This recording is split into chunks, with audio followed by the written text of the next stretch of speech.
The NBA Finals are here. This is your last chance to bet on the NBA until next season. And DraftKings Sportsbook, an official sports betting partner of the NBA, is pulling out all the stops to make this a Finals to remember. One team will be crowned champ, and the other will be lost to history. Who you got winning it all? Put your hoops expertise to the test. All season long, DraftKings has been the go-to spot for NBA player props, and that doesn't stop now. Who's going to carry their team to the chip? Try placing a bet on your personal MVP to drop 30, 40, or maybe even over 50. Ready to place your own bet? Download the DraftKings Sportsbook app, lock in your bets, and finish the season as a winner. Here's something special for first-timers. New DraftKings customers bet $5 to get $300 in bonus bets if your bet wins. Don't miss your last chance to bet on the NBA this season. Download the DraftKings Sportsbook app and use code HOOPS. That's HOOPS. That's code HOOPS for new customers to get $300 in bonus bets if your bet wins when you bet $5. Only on DraftKings. The crown is yours.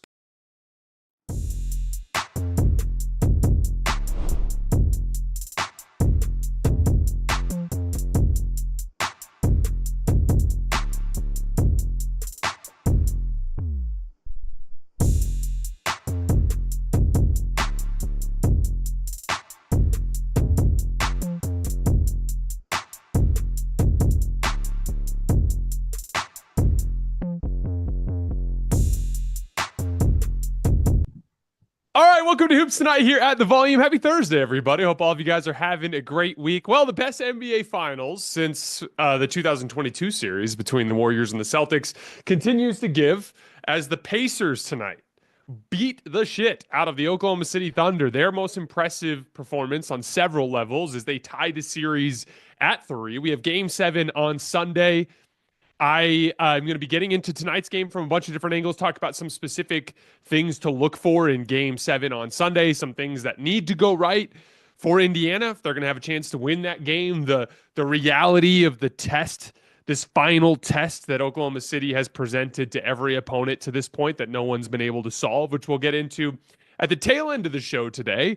The Los Angeles Lakers got sold since Game 5 and Game 6 of the NBA Finals. I'm yet to talk at all about that, so we're going to have a little bit of a breakdown, just kind of, for those of you guys who haven't been paying too close of attention, just breakdown of some of the details that are going on in that transaction, some of the ways it's going to change things for the Lakers moving forward. So a little bit of Lakers talk at the tail end of the show. And then when we're done there, we're going to take some questions from the chat. So subscribe to the channel, drop your questions in the chat. Jackson's going to come on the show. We'll take 10, 15 minutes worth of questions. And then when we wrap up here on YouTube tonight, we're headed over to Playback. That's playback.tv/hoops tonight. We're going to be taking callers, just hanging out. It's like a kind of an informal basketball hour. It's a ton of fun. We've been doing it throughout this entire postseason. If you haven't seen it yet, I highly recommend you guys go check it out. You guys know the drill. Before we get started, subscribe to the Hoops Tonight YouTube channel so you don't miss any more of our videos. Follow me on Twitter at _JasonLT so you guys don't miss show announcements. Don't forget about our podcast feed wherever you get your podcasts under Hoops Tonight. It's also super helpful if you leave a rating and a review on that front. Jackson's doing great work on our social media feeds, Twitter, Instagram, Facebook, and TikTok. And then last but not least, keep dropping those mailbag questions in the chat for the tail end of the show. All right, let's talk some basketball. So the flow of playoff series has always been super fascinating to me. I was doing a radio hit in South Carolina on Wednesday with a buddy of mine named Richmond Weaver, and we were discussing the realities of the difference between single elimination and a playoff series. There is this kind of pathway that takes place, right? There's this learning phase at the beginning of the series. You're feeling each other out, right? You're finding out which guys do the best job guarding which guys, which actions work, which actions don't work. Can we capitalize on this mismatch? Can we prevent them from capitalizing on that mismatch? It's all of this feeling out, right? And then usually by about Game 4, both teams have figured out their best coverages that work and their best actions that they can run to try to score when things slow down.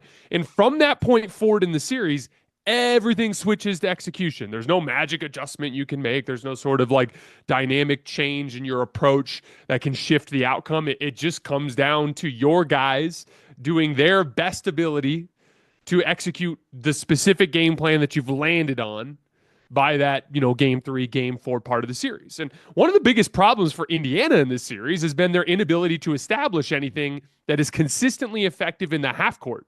Like when things really bog down for them on offense, they don't really have a reliable action. I'd argue their most reliable action At this point in the series, it like slow down half court basketball has literally just been TJ McConnell driving at smaller Oklahoma City guards.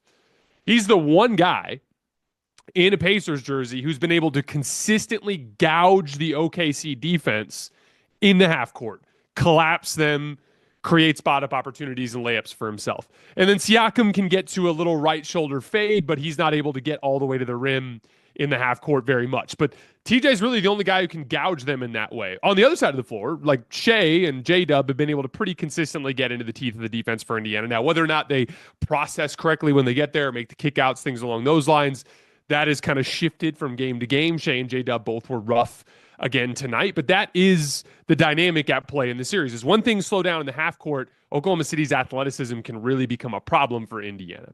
But Indiana all season long has had an engine that generates offense outside of the half court. When they defend and when they get stops and when they force turnovers, they can get out and run. And when they get out and run, they have a lot more advantage situations, meaning where you have an easy kick out or an easy drop off to a guy who's unguarded and is going to have a defender sprinting out at him.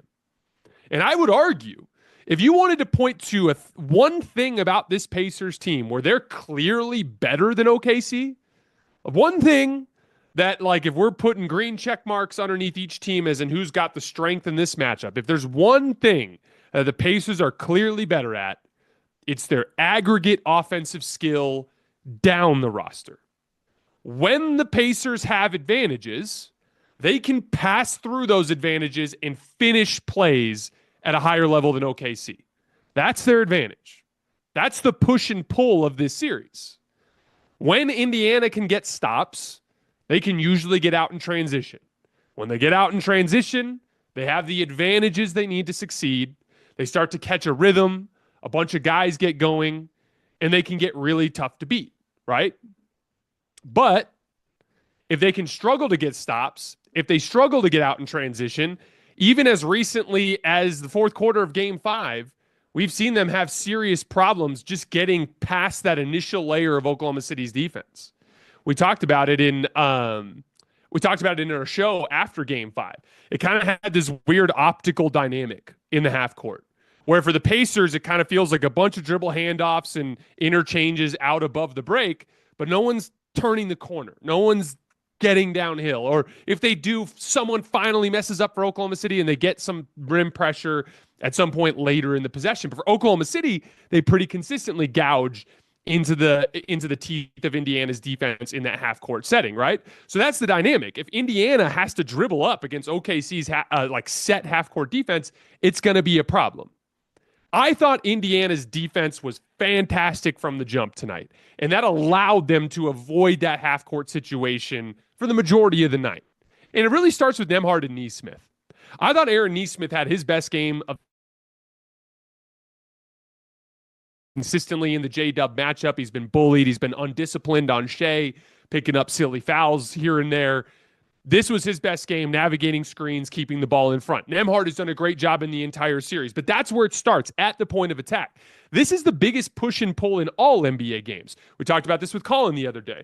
In the same way that in the NFL, there's line play that kind of dictates every possession. If your offensive line can't get a push, your run game's not going to work. And if your offensive line can't stop the rush, you're not going to have any time for your quarterback to throw or no time for your receivers to get open. It's like this unseen thing that takes place right in front of our eyes that gets misconstrued, and we're always just looking at completion percentages and blaming quarterbacks and doing all that sort of stuff when it's clearly the line that is controlling the dynamic of the game. Similarly in basketball, that is the dynamic that swings everything in the game. If you get bludgeoned at the point of attack, everyone's got a hard help. If everyone's got a hard help, all of a sudden there's easy kick-out reads. If there's easy kick-out reads, any NBA player is going to find a rhythm. And in this series, when Shai has gotten through the first layer of the defense and made those kickouts early and often in the game, like Game 2 and Game 5, the Thunder have been able to knock down shots and they've been in really good shape.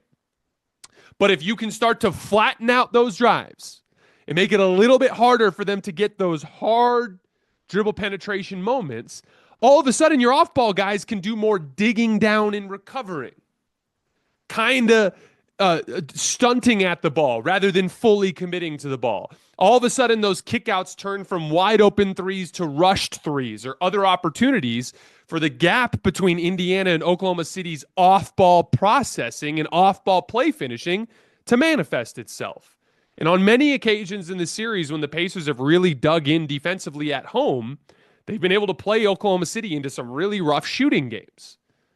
But that's where it starts. When Oklahoma City gets 18 unguarded catch-and-shoot threes like they did in Game 5, because Shai and J-Dub are just consistently beating the man in front of them and making the kickouts, that's where it becomes really, really difficult to win that tug of war. And I thought Nesmith and Nembhard in particular just did an incredible job tonight. From there, I thought the Pacers had their best game of the series in terms of help and recover situations, constantly stunting and digging at ball handlers, showing help and getting out to shooters. That's how it causes turnovers. The very simple fact is that if you hard drive and everyone collapses, it's pretty easy to make those kick out reads. But if you are on the defender, if the defender's got you on his hip and he's staying attached, and the guys that are off ball, instead of hard helping, are staying in the passing lane, that's where turnovers happen. Or when the ball handler's dribbling against one guy, but he doesn't have him fully beat, so he doesn't see because he's engaged in hand fighting and trying to fight through the contact, that second defender comes over and that guy ends up turning the ball over. That happened like 3 or 4 times tonight, where the second defender came from behind when the guy wasn't looking and they were unable to see it coming and ended up giving up a turnover. 21 turnovers for the Thunder tonight, 19 points off of them. The Pacers got out in transition all throughout the game. 22 fast break points. When we get to the mailbag at the tail end of the show, I'll pull up on Synergy the full-blown transition numbers. But their defense allowed them to operate with advantages most of the night. And as a result of that, a bunch of guys were able to catch a rhythm, and they looked fantastic. And that's how you end up with 6 dudes in double figures and lots of people contributing in all these various different ways. Pascal was great all night. He's been great in the entire series. I think if the series ends today, and if the series ends on Sunday and the Pacers win, you probably got to vote Pascal Siakam for Finals MVP with how consistent he's been with his production. Nesmith, his best game of the series, in my opinion, in terms of two-way play. I thought he was awesome on defense in this game. Andrew Nembhard, early aggression in this game, knocking down that big corner three. Again, if there's something you're going to look at as an area of optimism looking forward in the series for the Pacers, Nesmith and Nembhard were completely in the upside down after Game 5. Nesmith had 2 or 3 nasty turnovers down the stretch, had kind of lost control of his shot. Nesmith has been getting cooked defensively all series and hasn't been able to knock down shots. Those two guys go 5 for 11 from 3 tonight and have their best defensive game of the series. That is a huge bit of positive momentum that you're carrying into Game 7. Obi Toppin, who has had all sorts of blitzes of scoring in this series, big time catch and shoot threes in tonight's game. TJ McConnell, who's consistently, like I mentioned earlier, been the best guy on the Pacers at gouging Oklahoma City's defense, which has caused all sorts of positives. They're plus 10 again tonight in his 24 minutes. That is the push and pull, and that's what we have to look for Game 7. As we look into Game 7, which team's going to control that tug of war? No team has been able to conquer one specific demon with Oklahoma City so far, which is that when the series is hanging in the balance, in the big pivotal games, nobody can score on them. So, for instance, you're going to go down 2-0 at home, that's series over. It's just too much to overcome that. You got to win Game 2. They strangle the Pacers in that game. Game 4, Pacers have a lead going into the fourth quarter. I think they were up 7. They strangle the life out of the Pacers. They literally can't score down the stretch. Even in Game 5, the Pacers go on a run. Siakam gets an offensive rebound, hits a 3 off the left wing. It's 95-93. Looks like they're right there. All of a sudden, Oklahoma City tightens the screws, and the Pacers turn the ball over 4 consecutive possessions. And it's not just the Pacers. You go back to Minnesota, exact same thing happened in Game 4 of that series. You go back to Denver in Game 4 and in Game 5 and in Game 7 of that series. They have strangled the life out of the team. They've had their moments where they look bad, Minnesota beat the shit out of Oklahoma City in Game 3. Denver had several controlling. They had a big controlling win in Game 3 and another one in Game 6.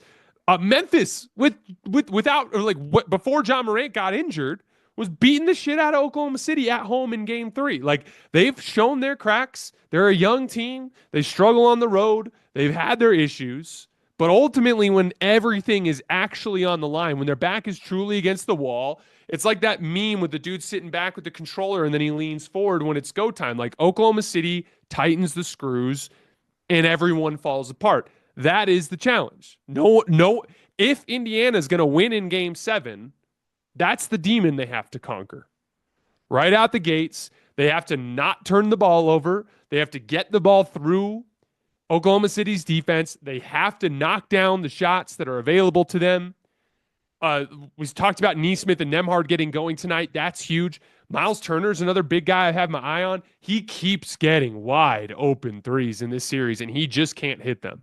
And I talked about before the series that he was one of the biggest swing factors, specifically because his ability to be on the other side of switches against guards in the post, and because of pick and pop and Chet's willingness to help at the rim and Isaiah's willingness to help at the rim, he's going to get catch and shoot looks, and he's got to knock them down. That's the step on that side of the floor. But Indiana has a pathway to avoid that, and that's by getting stops. And so Indiana has to, in that game, contain the ball, force kickouts to mediocre shooters for contested shots, not for open shots. They need to force long rebounds and turnovers and get out in transition as much as possible in order to avoid that half-court setting.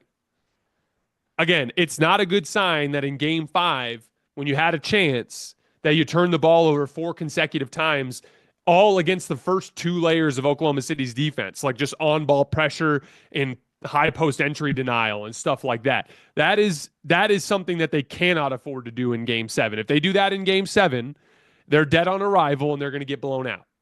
But if they can contain the ball, if they can force misses and turnovers, if they can get out in transition, that is their best chance. And for Oklahoma City, it's the same thing that they did down the stretch in these key moments. If they can tighten the screws on this Indiana defense, they can force turnovers. They can get out in transition. Because again, as we talked about, if Oklahoma City has a weakness, it's that their offense can be a little shaky. You can shake the foundation of Oklahoma City's offense.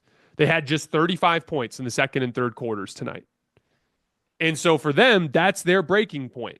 But they also have a turnover to transition element to their game. And in the big spots, they've been able to get to that part of their game and close teams out. Big time in Game 7 against Denver. Like Game 7 against Denver, they just decided they weren't going to let Jokic catch the ball. And it just completely decomposed for Denver, right? So that's gonna be the tug of war in Game 7. The danger for Oklahoma City in letting a game like this happen where they get their butts kicked is it gives rhythm and confidence to the Pacers. They have a real pathway to get it done. Very, very excited for Game 7. Not sure if Colin's going to be with us for Game 7, but we will certainly have a live show after the final buzzer there. I'm looking forward to that. We're going to take some mailbag questions on this game, but really quickly, I want to spend a few minutes talking about Jeanie Buss and the Buss family selling the Lakers for a record valuation of $10 billion. Now, from what I understand, and again, this is important for me to disclose, I am far from an expert on this side of the business. I'm a basketball guy. I'm trying to learn about this side of the business. Each year I get a little bit better at it, but it's taken some time. But my rough understanding of it was that the Buss family owned about 66% of the team. This Mark Walter gentleman runs a massive investment firm that owns many things, including the Los Angeles Dodgers, and they already had something like around 25% of the Lakers. Roughly 50% of that 66% that the Buss family owns will be shifting over to Mark Walter. So Mark's group would now own a massive controlling interest in the Lakers. The Buss family is keeping 15%, which I believe is the mandatory minimum for someone to actually remain governor of the team, which Jeanie Buss will remain for now. And so now the relatively cash-poor Buss family cashes in at like $5 billion, if I'm doing my math right. And the Lakers are now effectively owned by Mark Walter. Now, there's some details that are interesting, right? So, for instance, Jeanie Buss is continuing to serve as the governor of the team.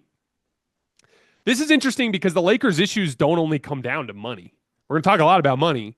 That's not the only issues those aren't the only issues that the Lakers have. They also have a leadership problem.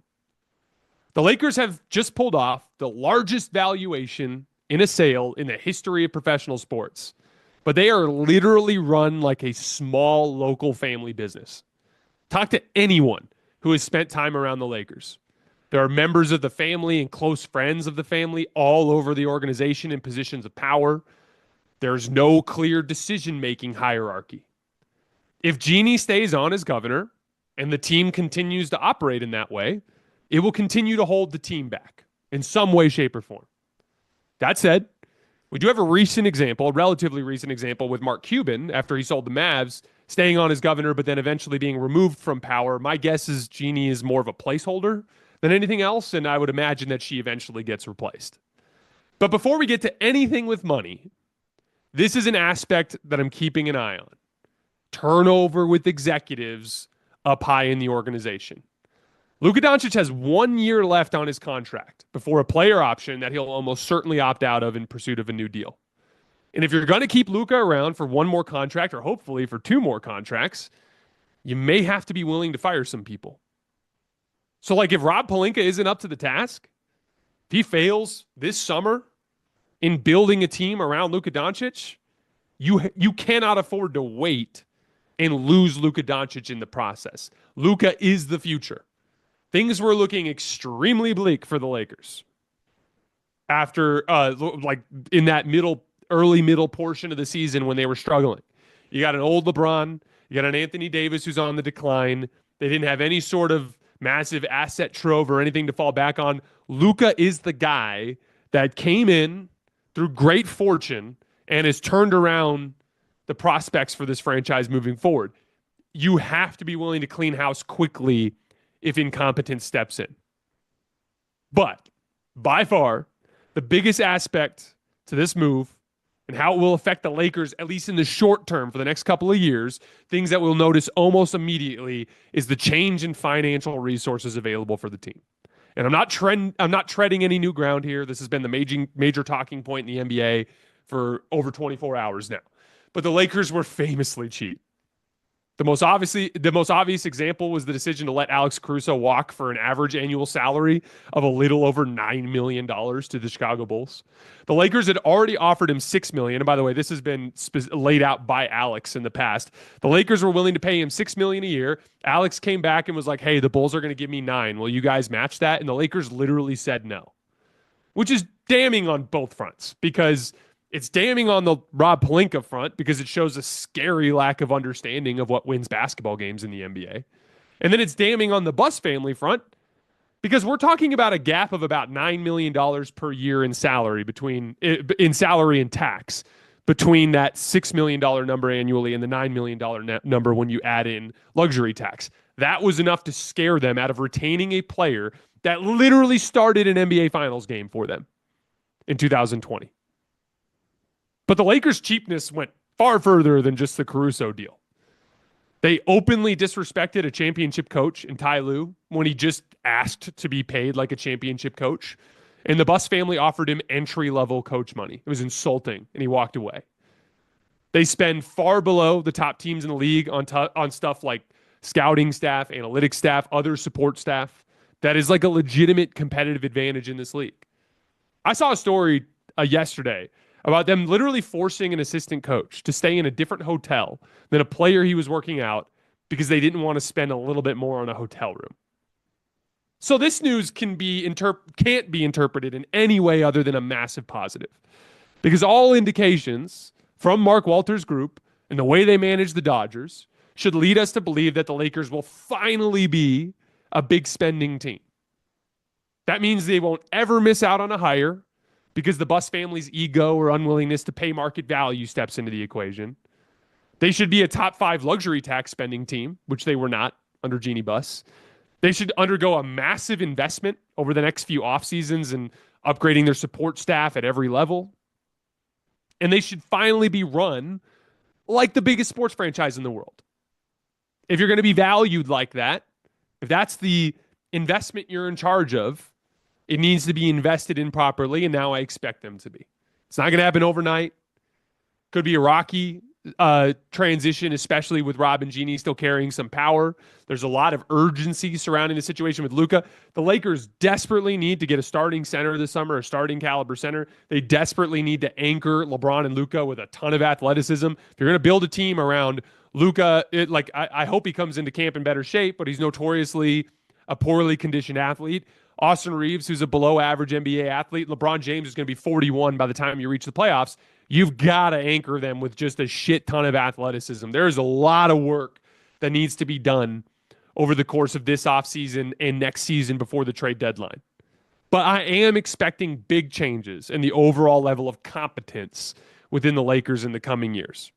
I was texting with Logan Swaim. He's a buddy of mine who is the head of content here at the Volume Sports, Laker fan. Him and I always are talking to each other throughout the Lakers season. And we were talking today about how, or yesterday, about how it's kind of a little bittersweet in the sense that, like, I kind of felt like the LeBron James, Anthony Davis era was just marred by underachieving efforts from people in the upper levels of the Lakers organization. And there'll always be a part of me that kind of is like kind of annoyed that now finally after LeBron spent, like, God, how many seasons has it been now? Like 7 or 8 seasons with the Lakers, with how much time he's been with the Lakers, that it took this long for the team to sell to somebody with some real financial power. But it is what it is, and it's going to be exciting, at least for the Luka era. And you know, if there's any chance to squeeze a title out of these guys, it was going to happen with some more competent leadership, and this should be the first step in that direction. All right, let's bring Jackson on. We're going to take some questions from the chat. Let's do it. First question. Hey, Jason, we've seen enough of TJ McConnell to know it's not a fluke anymore, but why is it still so hard for the Thunder to adjust when he comes in the game? How are they not ready for this? Well, it's the same. It's not about being ready. It's the same thing that Indiana's dealing with on the other end of the floor with Shai and with J-Dub. The reality is that TJ McConnell can beat the man in front of him one-on-one. That is the singular thing that can break an NBA defense, an elite NBA defense. And on the other end of the floor, like, the Pacers have been a very good defense for the last 4 or 5 months, and they've been doing it in large part by containing the ball, and they can't contain the ball against these guys. Like, Shai and J-Dub can consistently get into the teeth of the defense. There's no scheme. We talked about this in the show. There's no like magical schematic adjustment. It's about sliding your damn feet and keeping your chest in front of the ball. And TJ has a superpower. Like, I think TJ is one of the most underrated athletes in the league. He is a very powerful guard with a ton of straight line speed and the ability to change direction with some basic moves and counter moves that make him very, very difficult to handle. And like, his individual greatness is breaking the Oklahoma City defense, and he's going to need to do it again on Sunday. Yeah, I feel like we're reaching the point where he is straight up been, over the course of the series, the second most impactful offensive player for the Pacers. I mean, Siakam is obviously, I think at this point, the finals MVP if the Pacers were to win. And that's sort of part of the Pacers' magic. It's much more of an aggregate, collection of talent on both ends of the floor. Nembhard and Nesmith are doing a lot of work defensively, but it does feel like McConnell has been their second best offensive player this series. Yeah, you can't give him finals MVP if Indiana wins, because his minutes have been too low, and like, Siakam has just been on the floor more, doing more. Yeah. But like, yeah, I would argue if like, let's say that the game was tied and there's 7 seconds left and they're coming out of a timeout, I would be strongly encouraged to put TJ in the game and run a 1-4 low. Or like a 4-out 1 in and have him attack off the wing. Like, he is a problem for Oklahoma City because he's too big and fast and strong for Oklahoma City's guards, which is crazy. But that just, like, he is consistently getting passes, man. It's crazy. It's so crazy, especially when we've talked all season about how many unbelievable defenders they put Alex Caruso on him today. Alex Caruso, who were like, he is the world-beating defensive skeleton key right now after the Jokic performance. They're like, guard TJ McConnell. Crazy. Anyway, speaking of the Denver series, Denver starters, when they had a game 7 against the Thunder, Denver starters got off to a good start, but as soon as their bench came in, it was basically over. While the Pacers bench is exponentially better. Thoughts on that sort of dynamic heading into game 7 of the finals? So it's complicated because if you remember, Oklahoma City's bench came in the game too. And one of those guys happened to be Alex Caruso. And that guy decided he was going to front the post against Nikola Jokic. And Nikola Jokic was out there during the start of the Thunder onslaught that occurred there towards the end of the first quarter. Now, yes, there was a Jokic-less group in the start of the second quarter that just completely decomposed. But to me, it's the bench for Indiana, to me, doesn't make as much of a difference in terms of like traditional bench starter dynamics because Carlisle's just going to go with who's playing well. Yeah. What I mean by that is like there have been multiple stretches in this series where it's like a key, like, oh, it's the late second quarter, and this is usually a starting group, but we've got TJ McConnell and Ben Shepherd on the floor, stuff like that. So, like, to me, Carlisle's going to pick the dudes that he thinks are playing the best in that moment to be out on the floor.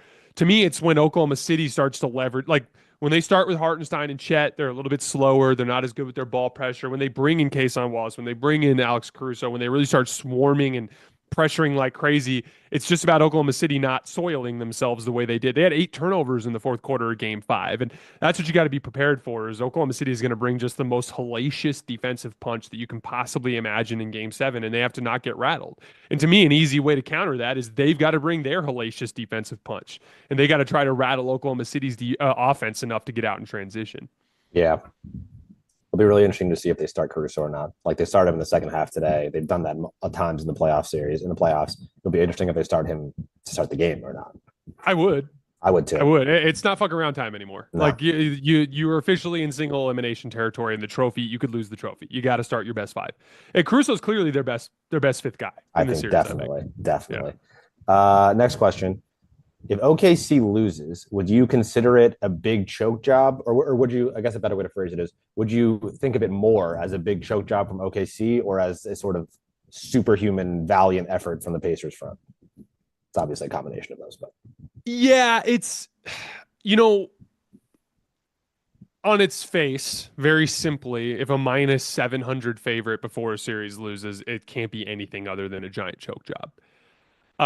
Especially when you look back to what happened at the end of game 1 when you had a substantial lead and you end up blowing that game. I think it's a little bit more complicated for me because everyone on the roster is so young. So for instance, like let's use the most iconic choke job in the history of the NBA, the 2011 Heat.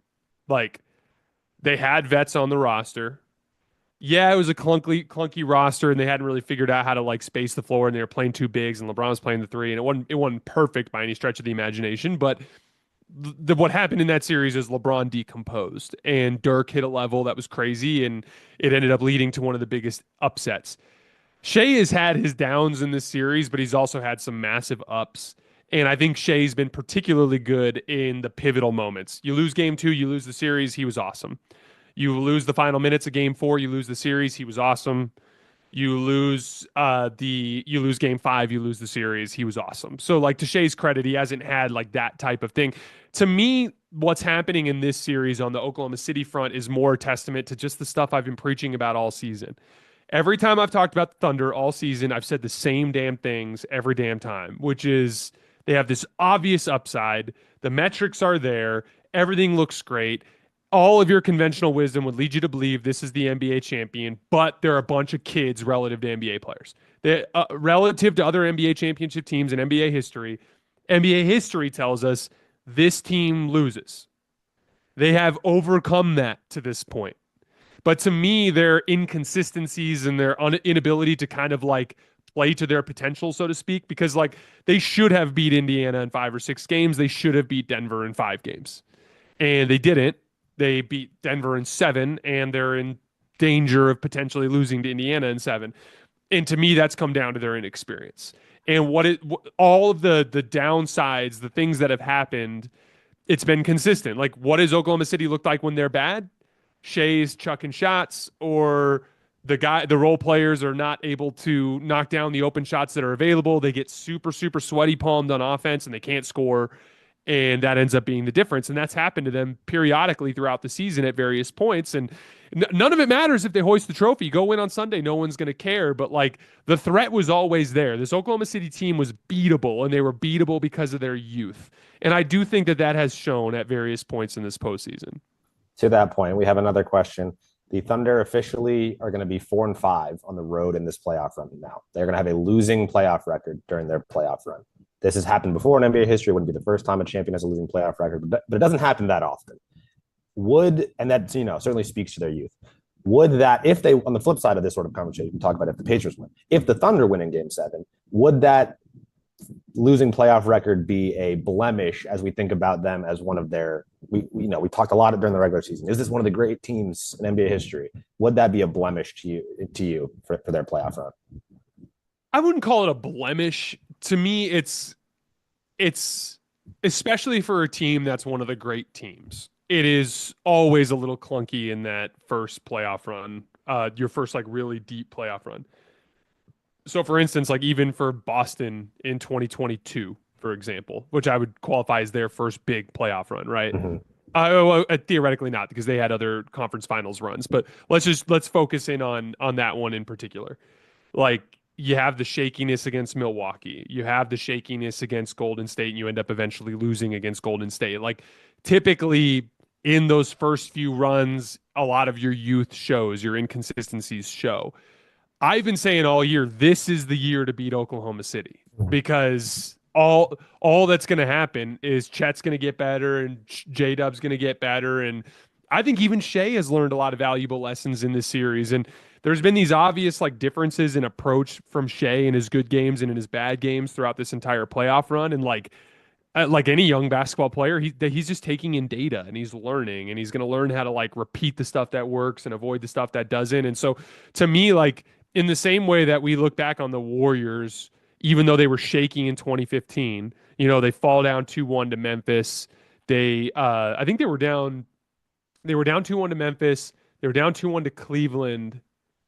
I think that was the only two series they trailed in, but like it didn't look like the most dominant playoff run for a team that won 67 regular season games the way they did, right? So like, I mean, they won one fewer game than Oklahoma City did, right?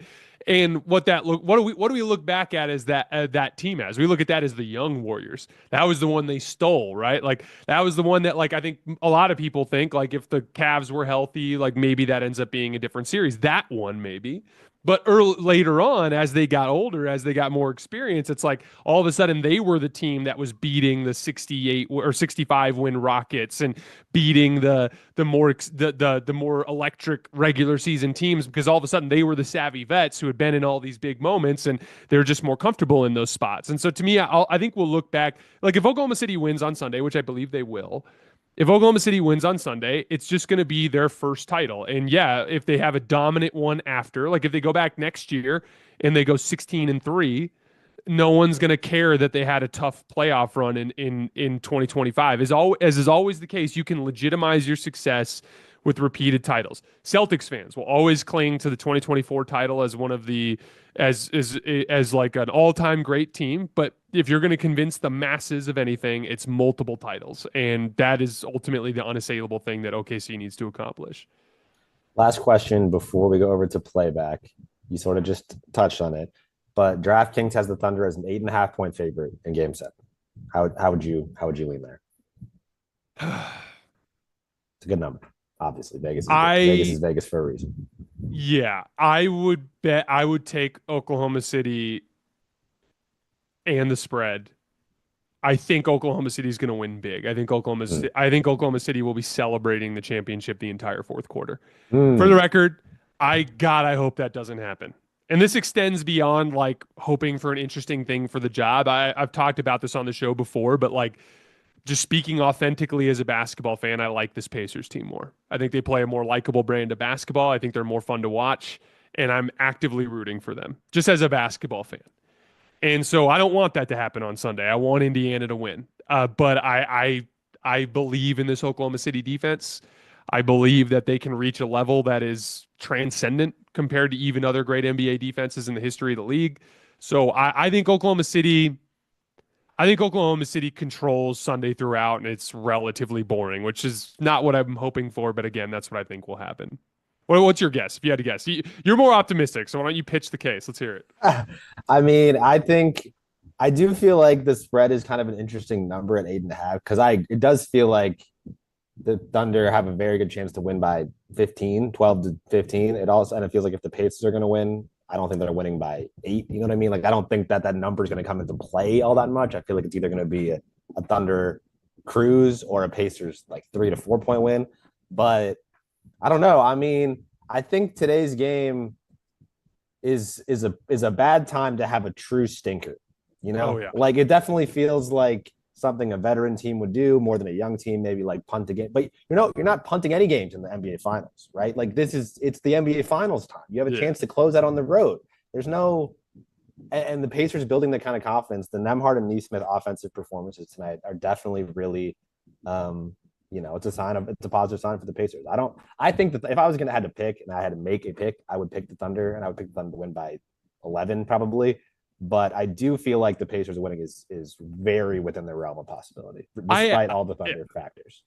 It's absolutely on the table. Couldn't agree more. It's just, it to me is very clearly the less likely outcome. Yeah. And the weird thing is it's a fucking eternity until Sunday again. I know. Like, this schedule has been so bizarre. I was joking with my wife earlier. I was like, this is the longest season we've worked, because we had the Warriors series in 2022 that went 6 games, but then we've had back-to-back 5-game finals.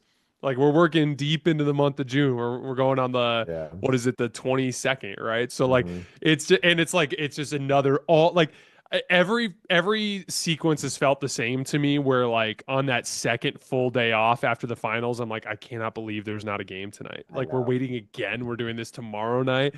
And so like, it's an eternity to wait. And like, if there's one other thing to cling to, if you're a Pacers fan, Game 7s are notoriously nerve-wracking. So there's a certain element to where like you can hope that Oklahoma City succumbs to that a little bit. The only thing that always worries me in a situation like that is there's one thing that is dependably consistent every single night, no matter what, when a team is playing hard, and that's defense. And that's the calling card for this Oklahoma City team, and that's what makes them the safer bet. That's why they're the safer bet. Yeah. But that doesn't mean that Indiana can't win. All right, guys, that's all we have for tonight. As always, we sincerely appreciate you guys for supporting us and supporting the show. Remember, we're heading over to Playback. So playback.tv/hoops tonight. We'll be taking callers and just hanging out and talking hoops for about an hour. We'll see you guys over there.